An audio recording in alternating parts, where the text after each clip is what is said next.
Nessa edição número 45 do Informativo Fumaça Já, você verá os principais fatos que aconteceram no primeiro semestre aqui na Esquadrilha da Fumaça. Teve muita demonstração bacana, como por exemplo o arraia aéreo que aconteceu em Bauru, os 73 anos da Esquadrilha da Fumaça comemorados aqui em nosso hangar, a interceptação de 2 novos pilotos e muito mais. Assista e compartilhe. Fumaça Já!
Esse primeiro semestre ele foi muito intenso para nós da Esquadrilha da Fumaça. O ano começou com o retorno de férias, a readaptação dos pilotos, que é uma série de missões que envolvem a reambientação dos pilotos, a operação da aeronave e também as manobras e acrobacias que nós realizamos por aqui.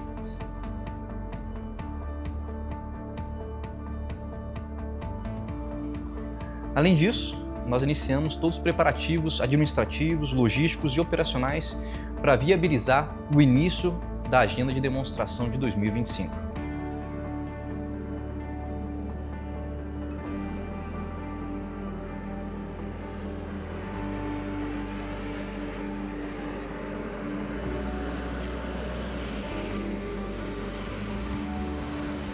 A primeira demonstração realizada pela Esquadrilha da Fumaça aconteceu em Uberaba, Minas Gerais, missão na qual eu fiquei responsável por intermediar todos os trâmites entre a Esquadrilha da Fumaça e a organização do evento. Nós fomos muito bem recebidos, tanto pelas pessoas que trabalharam na organização, como também pela população, que vibrava e se emocionava a cada manobra e cada acrobacia realizada por nós. Ao longo desse período, nós fizemos uma série de deslocamentos para o interior de São Paulo, Minas Gerais, Rio de Janeiro. Ao todo foram 33 demonstrações. Nesse período, de todos os finais de semana, apenas nós não estivemos envolvidos com demonstrações da Esquadrilha da Fumaça, sendo que em um deles nós chegamos a realizar 2 voos de apresentação no mesmo dia, que foi em Garça e em Tupã. Esse fato mostra o ritmo intenso que nós vivemos nesse período. Negativo, já.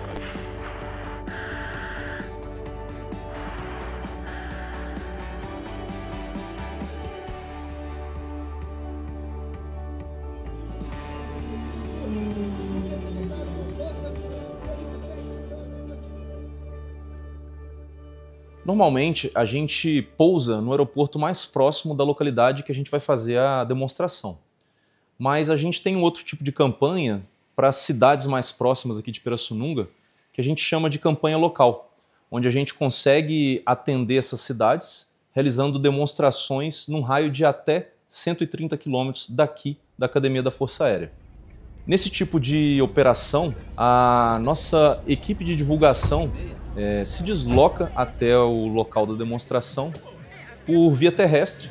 Eles chegam geralmente 2 horas antes da demonstração e, enquanto isso, aqui em Pirassununga, os mecânicos preparam os aviões, os pilotos chegam para o briefing, decolam, vão até a cidade, fazem a demonstração. Terminada a demonstração, os aviões retornam aqui para a Academia da Força Aérea, os pilotos seguem para o seu debriefing, os mecânicos fazem as inspeções pós-voo e a equipe de divulgação que estava na cidade onde ocorreu a demonstração, após terminarem as suas atividades, eles retornam também aqui para Pirassununga e toda a equipe dessa forma consegue prosseguir para sua própria casa. Esse tipo de operação consegue atender diversas cidades aqui da região de uma forma bastante eficiente.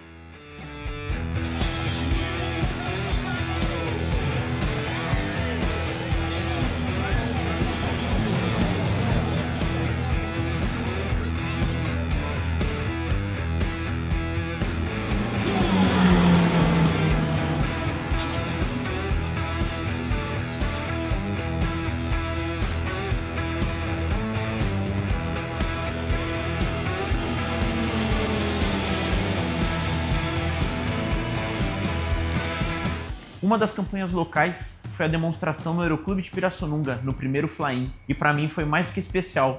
Eu que sou aqui da cidade de Pirassununga, poder apresentar, especialmente no Aeroclube, onde eu cresci, né, tive meus primeiros contatos com a aviação, onde meu pai se formou piloto civil, e lá desde criança eu acompanhava, via os aviões, acompanhava a Esquadrilha da Fumaça, e para mim foi muito gratificante fazer essa demonstração com meus familiares presentes, meus amigos presentes, amigos de infância presentes que acompanharam essa trajetória, e especialmente a minha filhinha, que assim como eu, quando era criança, acompanhava os aviões, a Esquadrilha da Fumaça lá no Aeroclube, ela também pôde acompanhar, só que dessa vez com o pai dela fazendo parte do show.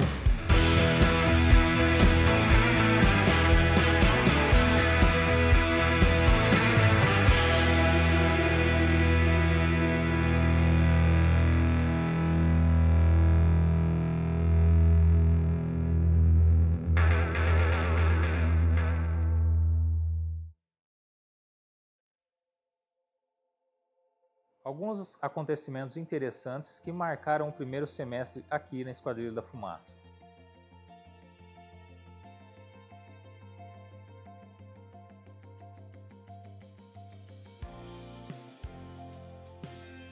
No dia 8 de maio, participamos de uma cerimônia alusiva ao Dia da Vitória, que comemorou os 80 anos do fim da Segunda Guerra Mundial. Evento esse que contou com a presença das 3 Forças Armadas, e a Esquadrilha da Fumaça fez um sobrevoo em homenagem aos nossos heróis.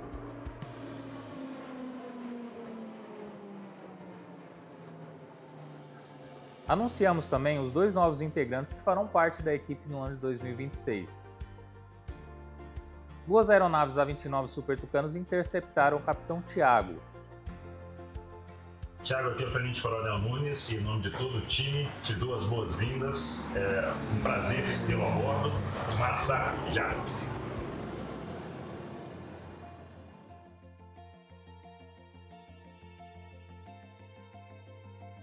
No mesmo dia, no período da tarde, foi a vez do Capitão Durigan receber a tão esperada notícia. Em nome da Esquadrilha da Fumaça, é um prazer estar aqui e informar que a partir de agora você é o mais novo fumaceiro. Meus parabéns, um grande abraço e fumaça já. Bem-vindo ao time. Juntos, eles integrarão a equipe da Esquadrilha da Fumaça e iniciarão seus treinamentos em breve. No dia 17 de maio, realizamos nosso encontro de gerações, em comemoração aos 73 anos do Esquadrão. O evento contou com a presença de familiares, amigos, integrantes, ex-integrantes e autoridades.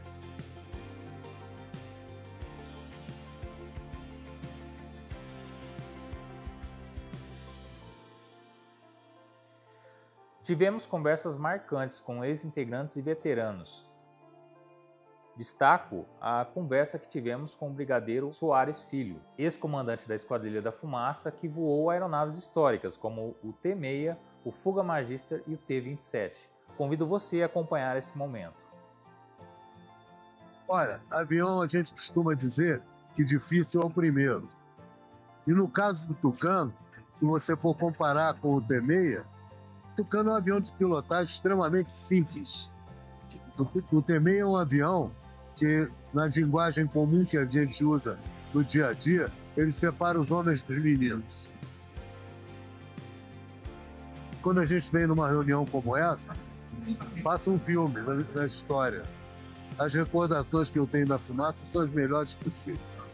Eu fiz grandes amizades na Fumaça E foi uma experiência profissional para mim que não tem preço. Tem muita gente que diz, você foi feliz na FAB? Eu digo, olha, eu entrei para a FAB, eu queria ser piloto de caça e piloto da fumaça. Eu realizei essas duas coisas. Eu fui piloto de Mirage, na aviação de caça, fui 9 anos da fumaça e eu conheci o Brasil inteiro, mais 30 países nas asas da FAB. Isso me fez uma pessoa profissionalmente e pessoalmente realizada. Então, só aconteceram boas coisas.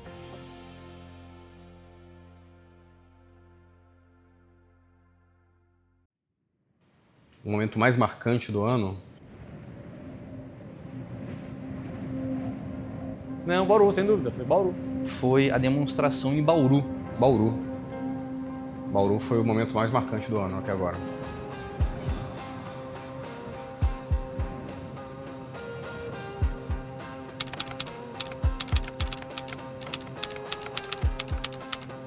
O Arraia Aéreo é um evento organizado pela Fundação Astronauta Marcos Pontes e ele é um dos eventos mais tradicionais do calendário aeronáutico brasileiro. Hoje ele é considerado o maior evento aeronáutico civil do Brasil. E esse ano a esquadrilha foi convidada para participar da 10ª edição e pela primeira vez fazendo 2 apresentações, uma no sábado e outra no domingo. Foram semanas de preparativos, até que chegou o dia do evento e a meteorologia nos surpreendeu com a condição climática muito complicada.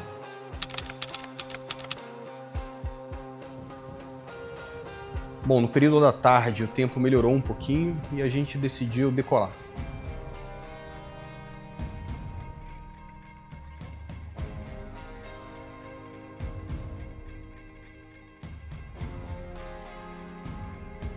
E na nossa rota entre Pirassununga e Bauru, a gente faria uma nova avaliação meteorológica para ver o que era possível fazer, se a gente conseguiria fazer algumas manobras ou não. E para nossa surpresa, o tempo abriu quando a gente chegou em Bauru, de forma que a gente conseguiu fazer a demonstração completa com todas as manobras. Parecia que o sol estava só esperando a fumaça chegar para dar as caras.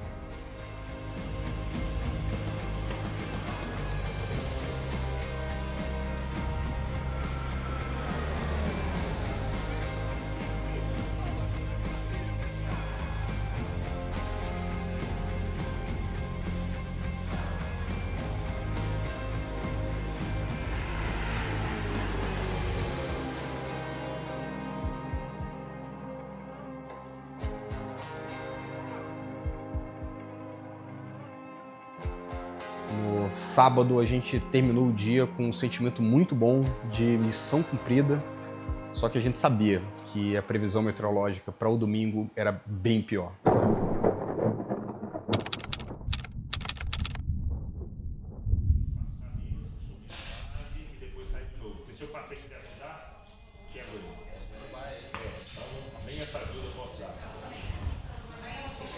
E é isso, mas no mais, com essa dinâmica toda aí, a gente tem que ir olhando tudo, qualquer coisa, meteorologia, 14 bis, corte, pouso, água, arealva.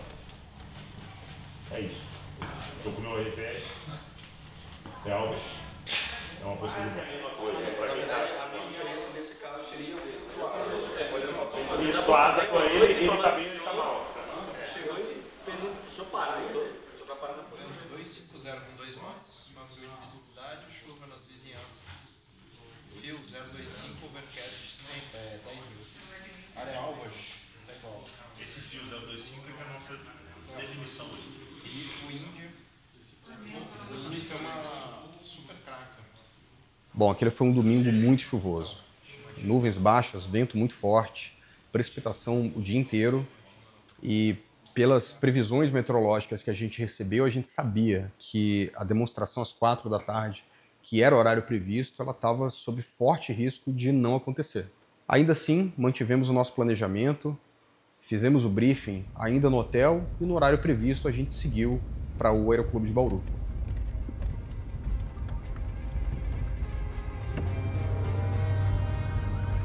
Quando a gente chegou naquele comboio que envolvia vários órgãos de segurança pública, inclusive o Exército estava presente naquele comboio, a gente viu o olhar da população ansiosa para ver o voo da esquadrilha.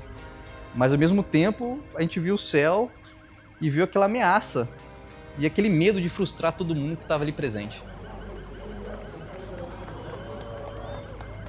Analisando as imagens de satélite que a gente tinha acesso, percebemos que tinha uma massa de ar muito densa se aproximando ali de Bauru, que chegaria justamente no momento da nossa demonstração, mas cerca de 1 hora depois viria uma área bem menos densa que talvez permitisse que a gente decolasse para fazer algumas passagens ou talvez algumas manobras. Naquele momento não tinha nada para ser feito a não ser esperar aquelas nuvens chegarem e talvez irem embora para a gente avaliar se seria possível ou não a decolagem.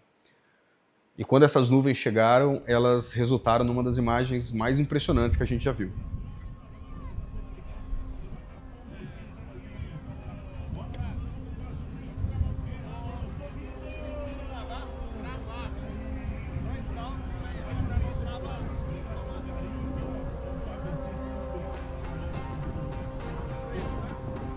Então a gente cumpriu aquilo que a gente tinha planejado, preparamos os aviões para a chuva, fomos nos abrigar, assim como todo mundo que estava no arraio aéreo, que ficou vazio de repente, e esperamos a chuva passar. Era o que a gente tinha para fazer naquele momento.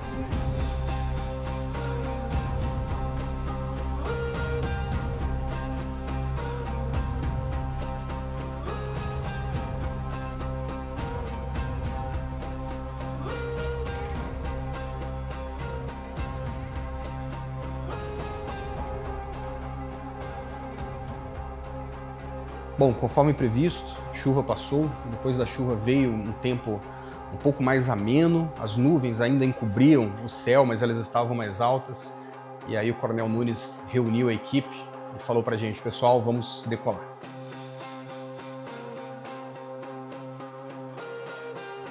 Nós não desistimos em hora nenhuma. Em todo momento, nós tínhamos expectativas que a demonstração ia acontecer, mas em certo momento, particularmente, eu duvidei que aquilo seria possível por conta da aparência da meteorologia.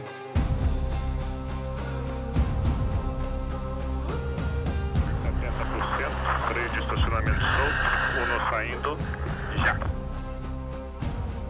Desligado, horizonte reserva travado.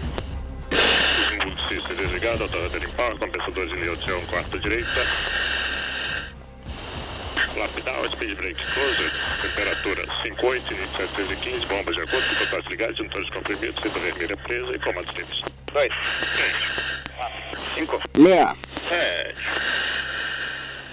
Último metal, comando chuva leve, scatter de 030, overcast a 10.000. Tá vendo? O nosso lado direito aqui, setor sudoeste, é que tá pegando aí, né? Tá diferente, tá evoluindo diferente ali.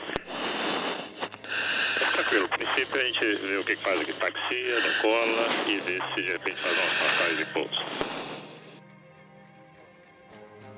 Quando o público viu os aviões decolando, todo mundo se reuniu de novo para assistir o que é que ia acontecer. E para nossa surpresa, apesar de muito encoberto o céu, existia uma camada de nuvens acima de 4.000 pés. E esse intervalo permitia que a gente fizesse no nosso display alto, display completo. Por mais improvável que aquilo pudesse parecer, depois daquela tempestade que passou, a gente estava pronto para fazer a demonstração completa para o público ali de Bauru. Vamos juntos, tem tempo. Pessoal, perfil de bom tempo, bom voo. Bom voo, bom voo, bom voo, bom voo.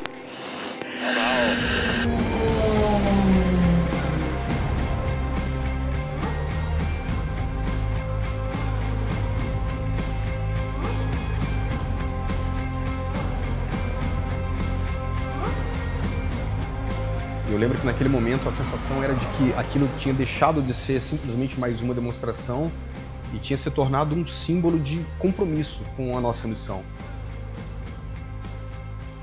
Para mim, naquele momento, a gente estava mostrando para o público ali em Bauru a Força Aérea Brasileira em ação, sempre pronta, sempre presente, colocando a segurança em primeiro lugar, mas abraçando o compromisso em cumprir a missão.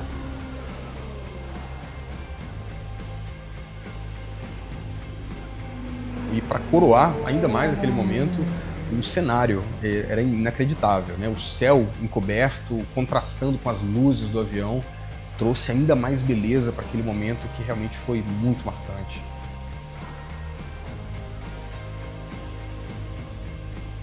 Eu acho que foi uma demonstração especial porque teve aquele ar de vitória, justamente por essa meteorologia que colocou em dúvida se aquilo ia dar certo ou não. E deu certo no final.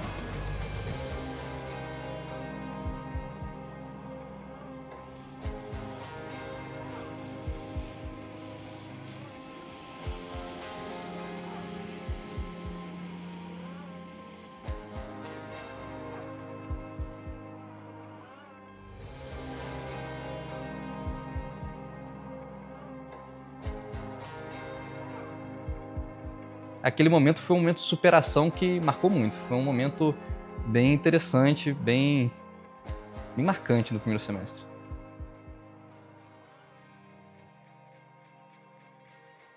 E a missão ainda não tinha acabado ali, porque depois que as aeronaves param, os nossos mecânicos, os nossos anjos da guarda ainda vão fazer as manutenções pós-voo para preparar a aeronave para o voo do dia seguinte.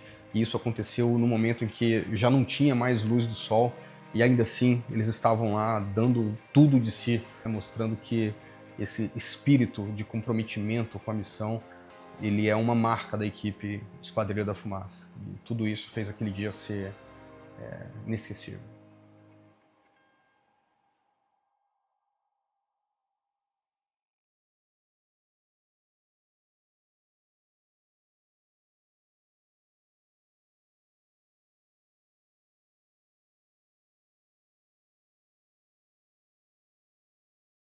Dentre as perguntas que a gente mais recebe, uma delas é como as aeronaves se deslocam entre as cidades.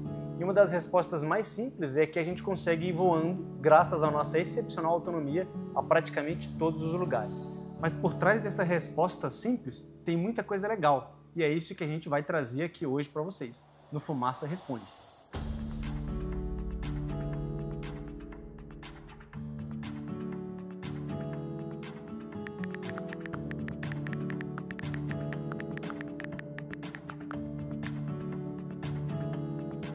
O 29 é um avião extremamente versátil e essa versatilidade que nos permite operar dos mais variados locais do Brasil.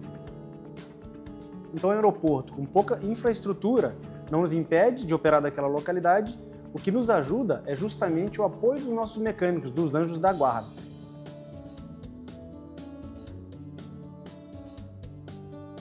O que torna a nossa operação um pouquinho mais complexa é justamente a quantidade de aeronaves. O EDA normalmente se desloca com 8 aviões, e essa quantidade, atrelada muitas vezes à proximidade entre elas, é o que vai demandar maior atenção por parte de todo mundo.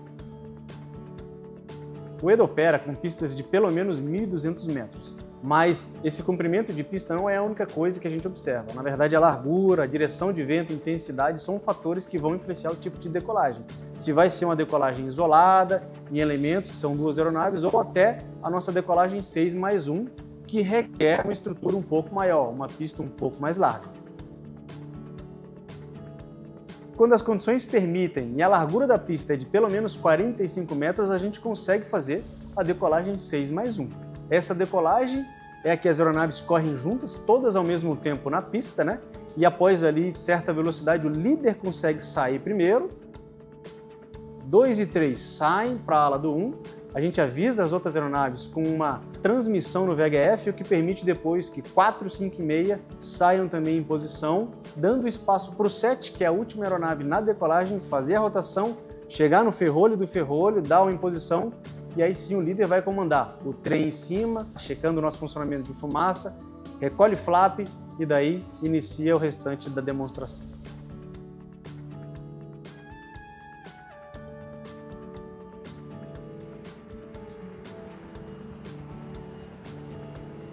E quando as condições meteorológicas ou a largura da pista não permite uma decolagem 6+1, a gente pode optar pela decolagem isolada. Essa decolagem isolada é feita com poucos segundos de defasagem entre as aeronaves, o que permite que a gente tenha espaço suficiente para não jogar detrito na aeronave que vem atrás e também permite com que a gente reúna logo depois da rotação, logo depois da decolagem, em pouco tempo. Uma vez agrupadas, todas as aeronaves seguem em rota de demonstração ou rota de deslocamento.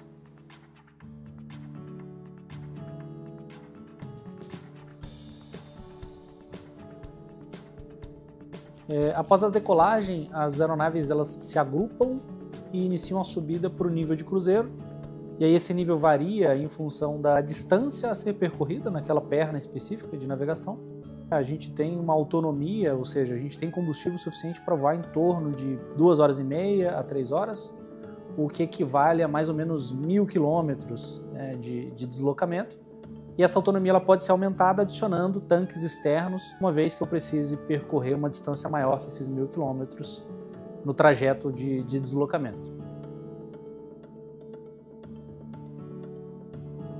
E durante a rota, na maioria das vezes, com o tempo bom, né, o voo visual que a gente fala, as aeronaves elas mantêm um distanciamento maior e isso permite que os pilotos acoplem o piloto automático da aeronave e sobre mais tempo, né, tanto para monitorar os sistemas internos, os sistemas embarcados da aeronave, combustível, os parâmetros do motor, acompanhar a navegação, né, pelos instrumentos da aeronave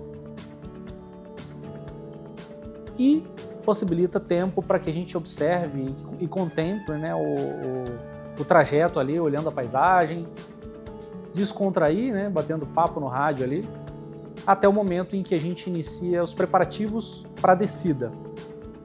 E aí, se o tempo, né, se a meteorologia ela não for favorável, aí nessa situação as aeronaves elas se reúnem em 2 esquadrilhas. Então o número 1 fica responsável pelas 4 primeiras aeronaves da formação e o número 5 ele é o líder da 2ª esquadrilha e ele fica responsável pelas outras aeronaves da formação. E aí, nesse momento, cada ala ele gerencia o seu voo e cumpre as determinações ali do seu respectivo líder de esquadrilha.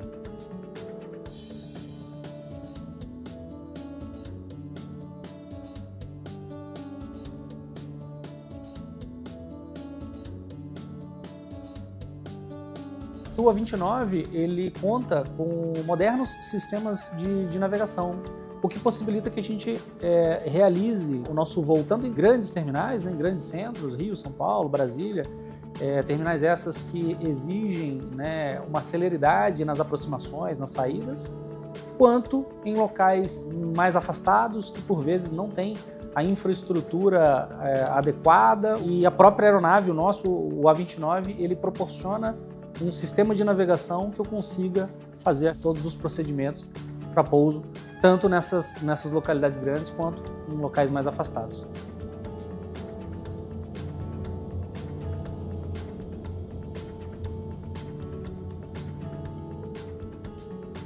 Chegando ao nosso destino, precisamos pousar as 8 aeronaves. E aí que a gente se depara com um cenário um pouco complexo também. Na aviação, de forma geral, uma aeronave pousa e livra a pista completamente para que outra possa pousar.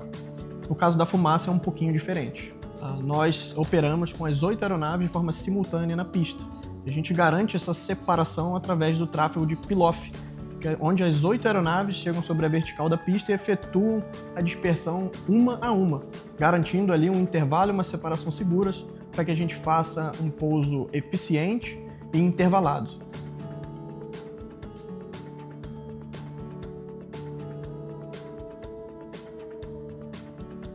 E um fato curioso é que se a pista tiver largura suficiente, a gente consegue aumentar ainda mais a eficiência do nosso pouso, intercalando ali o pouso entre as laterais da pista. Então cada aeronave pousa na sua devida lateral, aumentando assim a eficiência e a agilidade da operação.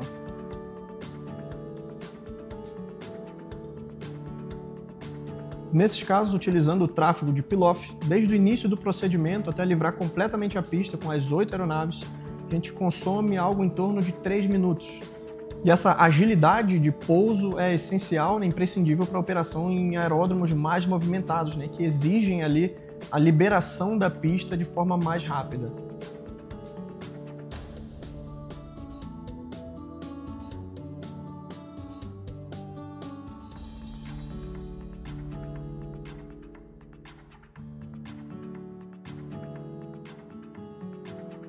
Quer saber mais curiosidades e bastidores aqui da Esquadrilha da Fumaça? Deixe o seu comentário aqui embaixo ou então manda uma DM pra gente lá no Instagram.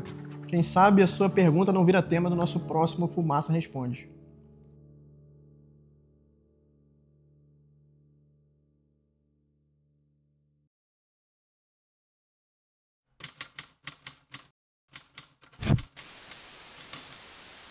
Leandro e Leonardo. 7 fio Pitache, controle remoto 10.900 ou 4... Dá gosto estar assim com Arisco. Adversários, incluindo o rival Prost, Careca, Bebeto, Raí. O show aéreo internacional em Dayton, Estados Unidos, reúne todos os anos o que há de melhor na aviação. E um dos destaques este ano foi a Esquadrilha da Fumaça da Força Aérea Brasileira.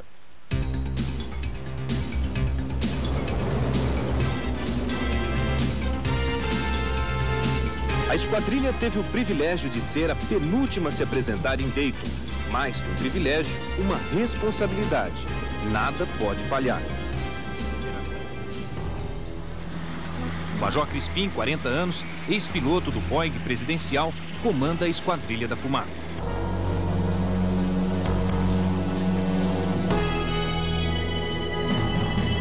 Hoje é o dia de um grande desafio para os pilotos da Fumaça. Eles vão enfrentar uma viagem de 2.600 quilômetros sobre a selva amazônica. Além do perigo de voar sobre a selva num avião que só tem um motor, outro desafio é aguentar ficar aqui dentro, totalmente amarrado, por 7 horas e meia.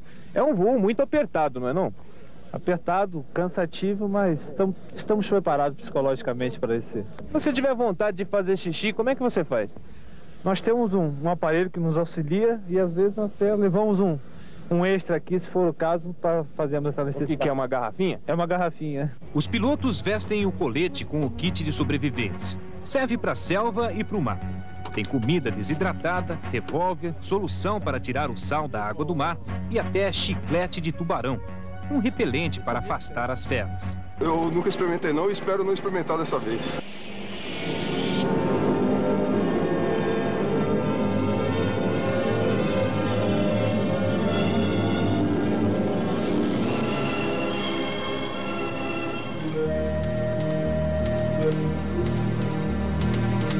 Para acompanhar os tucanos, o Hércules voa a uma velocidade reduzida. Nós estamos agora sobrevoando a área conhecida como Triângulo das Bermudas. Uma área que ficou famosa porque muitos navios e aviões desapareceram aqui. Nessa área realmente ocorrem fenômenos como distúrbios no campo magnético. A tendência com o tempo, com essas novas tecnologias de previsões meteorológicas, é de se desmistificar, né, cada vez mais esse local.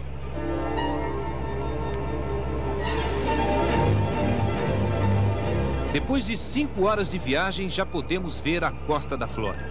O pouso é perfeito. A Operação América chega a Dayton, no estado de Ohio. Aqui, um dos maiores shows aéreos do mundo acontece todos os anos. Aqui estão oásis da aviação de 7 países: Alemanha, Argentina, Canadá, Estados Unidos, França, Suíça e, é claro, o Brasil. A Esquadrilha da Fumaça é recebida como atração especial, com direito a espaço na telinha de lá. Este é um momento importante para a Esquadrilha da Fumaça. A hora de provar a habilidade do piloto brasileiro e a tecnologia do avião Tucano para um público que entende de tudo em termos de aviação. Além disso, a apresentação da Fumaça pode ajudar a Embraer a vender o Super Tucano, um novo avião militar de treinamento que está disputando uma concorrência aqui. A Marinha Americana e a Força Aérea estão interessadas em comprar 800 aviões para treinar seus pilotos. E o Super Tucano, que é o sucessor do Tucano, pode certamente ser uma novidade para essa feira aqui.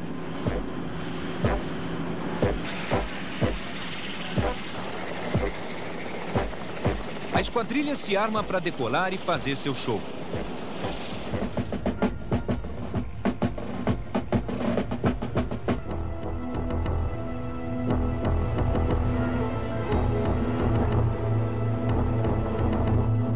Pinta mais um número no céu de Dayton. É a vez do T-27 Tucano mostrar seu valor.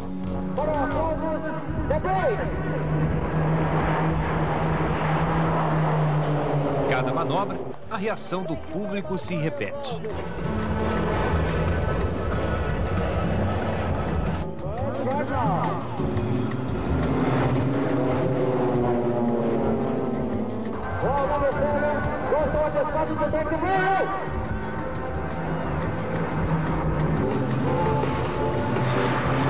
a todos. This is a beautiful day.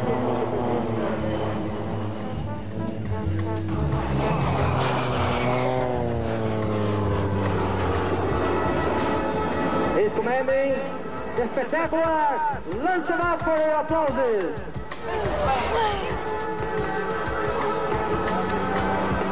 It was the Lancelot. To the crossing. Whoa! Shown at the command of those men in intensity machine. Imagine pilot, there's a heart. Yeah, they were very, very excellent. I think they put on a very nice show, very nice precision flying. Quem vê as manobras da Esquadrilha da Fumaça não esquece o recado deixado no céu das Américas. A fumaça da paz e da amizade entre os povos. A Operação América chega ao fim. Missão cumprida.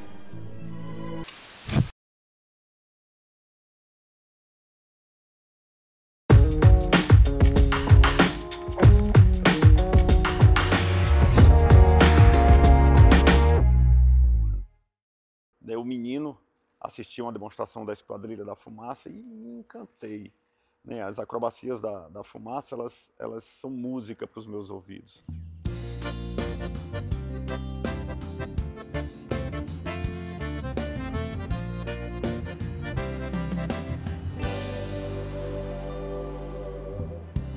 Voar, voar, subir, subir. O papo de fumaceiro desta edição do Fumaça Já foi com o cantor, compositor, piloto civil, amigo da Força Aérea Brasileira e fumaça honorário, Valdones. Ele que retornou aqui ao hangar da Esquadrilha da Fumaça no ano de 2024 para poder regravar o clipe da música Sonho de Ícaro depois de 16 anos. A gente aproveitou a presença dele aqui e fizemos um bate-papo super interessante que você confere agora. Valdones José Torres de Menezes, nasci em Fortaleza, estado do Ceará. Esquadrilha da Fumaça, ela representa o que há de melhor na nossa aviação. Eu entendo que é uma das maiores conquistas da raça humana, a capacidade de voar. Só que a Esquadrilha da Fumaça vem e pega essa capacidade e adiciona muito mais, que é voar assim, sabe, com muitíssima perícia. Né? A Esquadrilha da Fumaça voando é poesia pura para mim. Então eu vejo na Esquadrilha da Fumaça inspiração para quem ama, quem curte aviação e quem também não curte aviação. Eu acho impossível alguém estar de cabeça baixa durante uma demonstração da fumaça. Cara, minha família, ela não é adepta à aviação. Ela é extremamente musical, mas a aviação não. Mas quando eu vi a demonstração da fumaça, parecia que era de outras vidas, sabe? Essa vontade, essa aspiração por voar. Eu ingressei no aeroclube lá do Ceará, indo escondido da minha família e tudo e tal. Comecei a voar ali devagarinho e tal, e fui me aproximando, fiz um curso básico de acrobacia e fiz uma passagem, uma demonstração num portões abertos da base aérea de Fortaleza. Aí, nessa ocasião, o comandante era o Coronel Vogt. E depois que eu fiz o voo, que eu pousei, ele muito, sabe, muito gentil, ele chegou para mim e disse: olha, Valdones, eu tenho um presente para você.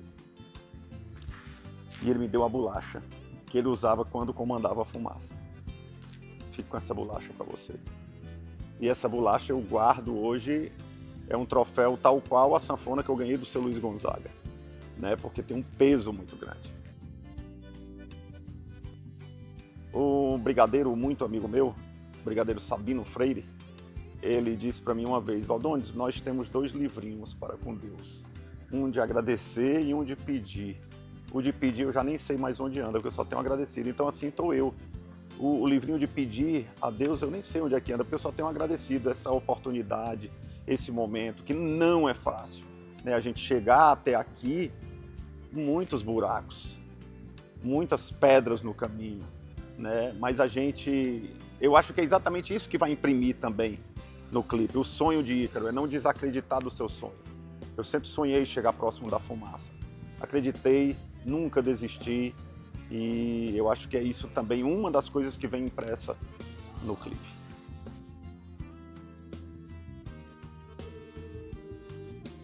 Motivo de muita honra, né? Porque um esquadrão que a gente tem como assim os nossos super-heróis, que a gente tem assim como os melhores que são realmente, e você ser condecorado com o título de membro honorário é muito honroso e gratificante.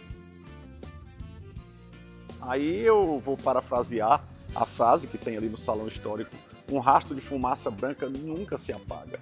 O amor pela fumaça, pela Força Aérea Brasileira, pela instituição Força Aérea Brasileira é muito grande, né? Eu tenho uma identificação, tenho várias comendas, os próprios comandantes dizem: Valdones, você é um embaixador da Força Aérea Brasileira. Mas nenhuma comenda dessa, não desmerecendo a todas elas que têm um valor imensurável, mas nenhuma delas é maior do que a amizade, né? A irmandade que eu tenho e a admiração pela instituição Força Aérea Brasileira.